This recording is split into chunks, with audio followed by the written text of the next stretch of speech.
किसान भाइयों, अगर आप लोग मिर्च, शिमला मिर्च, करेले इत्यादि की जो खेती है ये करते होंगे तो आप लोगों को जो वायरस होता है इससे अच्छी तरीके से परिचित होंगे। अभी हमारे पीछे आप लोग यहाँ पर देख सकते हैं कि यहाँ पर जो करेला है इसकी फसल लगी हुई है। लेकिन यहाँ पर आप लोगों को एक चीज़ ये देखने को मिल रहा है कि जो इसकी पत्तियाँ हैं ये ऊपर की तरफ मुड़ती हुई चली जा रही हैं। अब ये स्पष्ट संकेत होता है कि जो आपकी फसल है इसमें वायरस लग गए हैं। और अगर आप लोग इसको जैसे ही वायरस आपकी फसल में अटैक करता है तो अगर आप लोग कंट्रोल नहीं करते हैं तो ऐसी परिस्थिति में जो आपकी फसल होती है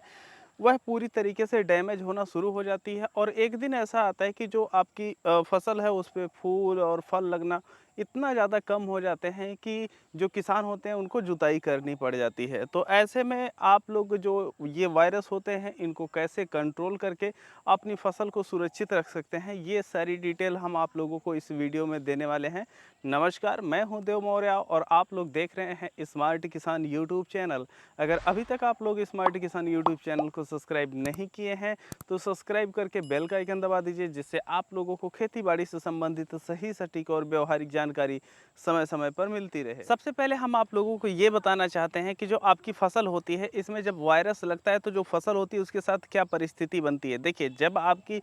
फसल में वायरस का अटैक आता है तो जो आपके पौधे होते हैं ये भोजन बनाना काफ़ी कम कर देते हैं और इनकी जो पत्तियां होती हैं ये ऊपर की तरफ मुड़ने लगती हैं। जैसा कि यहाँ पर आप लोग करेले की फसल में देख सकते हैं, मिर्च की फसल है इसमें आप लोग देख सकते हैं यहाँ पर वायरस का अटैक आया हुआ है। अब जब जो हमारी पत्तियां होती हैं ये मुड़ जाती हैं, ये भोजन बनाना कम कर देती हैं, तो जो हमारा पौधा होता है इसका जो विकास होता है ये सही से नहीं होता है। और जब विकास नहीं होगा तो उसमें लगने वाले फल फूल जो होते हैं यह सही से नहीं आ पाते हैं, जिसकी वजह से जो हमारा प्रोडक्शन होता है ये काफ़ी ज़्यादा गिर जाता है। तो अब बात ये आती है कि ये जो वायरस और बैक्टीरिया होते हैं इनको हम किस तरीके से कंट्रोल करके अपनी जो फसल है उसे सुरक्षित कर सकते हैं। यहाँ पर आप लोग देख सकते हैं हमारे हाथ में है ये वायरोफिन दवा, और ये जो होती है ये एंटी वायरस और एंटी बैक्टीरियल दवा होती है, जो कि आपकी फसल में लगने वाले जो बैक्टीरिया होते हैं, जो वायरस होते हैं, बैक्टीरिया को ये मार देती है और जो वायरस होते हैं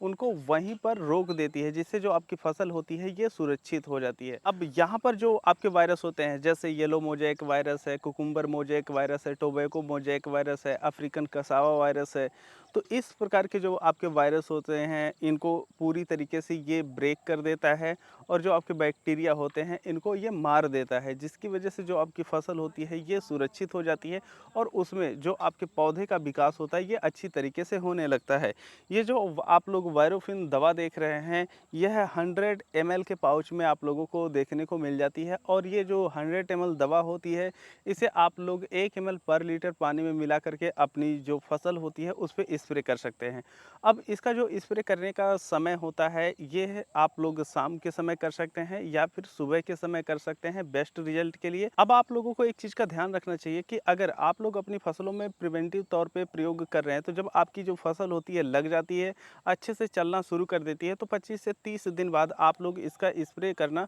शुरू कर सकते हैं। और वहीं पर अगर आपकी फसल में कहीं कहीं पर वायरस दिखाई देना शुरू कर देते हैं तो आप लोग इस दवा को 3 बार प्रयोग कर सकते हैं अपनी फसल में, तो जो आपकी फसल होती है ये पूरी तरीके से सुरक्षित हो जाती है। तो ये जो आपकी दवा होती है ये पूरी तरीके से ऑर्गेनिक है, मतलब अगर आप लोग ऑर्गेनिक खेती कर रहे हैं तब भी आप लोग इस दवा का प्रयोग कर सकते हैं, और अगर आप लोग रासायनिक विधि से खेती कर रहे हैं तब भी आप लोग इस दवा का प्रयोग कर सकते हैं। किसान भाइयों को सवाल ये होता है कि ये जो दवा है इसे हम किस किस फसलों में प्रयोग कर सकते हैं, तो आप लोगों को बताते चले कि आप लोग कोई भी प्रकार की जो सब्जी वर्गीय या अन्य फसल लगाते हैं उन सभी में अगर वायरस या बैक्टीरिया का अटैक आता है तो उन सभी चीज़ों में आप लोग इसका जो प्रयोग है ये बेधड़क होकर के कर सकते हैं, और ये ऑर्गेनिक है तो इस वजह से आप लोगों को टेंशन लेने की ज़रूरत नहीं है कि ये नुकसान करेगी। एक किसान भाई थे जिनकी फसल शिमला मिर्च की थी, वो इस दवा को प्रयोग किए हुए थे। तो चलिए हम आप लोगों को दिखाते हैं कि जो उनका अनुभव इस दवा को लेकर के है कैसा है। साथियों, मेरा नाम आशीष है। मैं मिर्च और शिमला मिर्च की खेती बहुत दिनों से करता हूं, और जब से मैं ये वायरोफिन दवा है इसका यूज़ कर रहा हूं तब से वायरस का अटैक बहुत कम हो गया और खेती अच्छी होती है इससे। आप भी इस दवा का प्रयोग कर सकते हैं। अभी जो किसान भाई प्रयोग किए थे उनका हम विचार देख लिए हैं इस दवा को लेकर के। अब दूसरी चीज़ ये आती है कि आप लोग इसे कैसे खरीद सकते हैं, और यह कितने रुपए की आती है। तो देखिए ये बहुत ज़्यादा महँगी दवा नहीं है, यह सिर्फ़ और सिर्फ़ आप लोगों को 450 रुपए में मिल जाती है और इसे आप लोग घर बैठे मँगा सकते हैं। जैसे अमेज़न है, एग्री-वेग्री है, इत्यादि प्रकार की जो वेबसाइटें हैं, वहाँ पर यह दवा आप लोगों को आसानी से मिल जाती है, जिसके लिए हम डिस्क्रिप्शन बॉक्स में नंबर और लिंक दे रखे हैं। आप लोग वहाँ से जाकर के खरीदारी करके अपनी जो फसल है उसमें प्रयोग कर सकते हैं। और अगर आप लोग इस दवा का प्रयोग किए हैं तो आप लोगों के साथ कैसा रिजल्ट रहा है कमेंट सेक्शन में शेयर करना ना भूलें। अगर ये वीडियो आप लोगों को अच्छी लगी हो तो इस वीडियो को लाइक करना ना भूलें और ऐसे ही खेती बाड़ी से संबंधित जानकारियाँ प्राप्त करने के लिए इस चैनल को सब्सक्राइब करें। इस वीडियो को हम लोग यहीं पर समाप्त करते हैं, मिलते हैं आप लोगों से एक नई वीडियो में, तब तक के लिए चलते हैं। जय जवान जय किसान।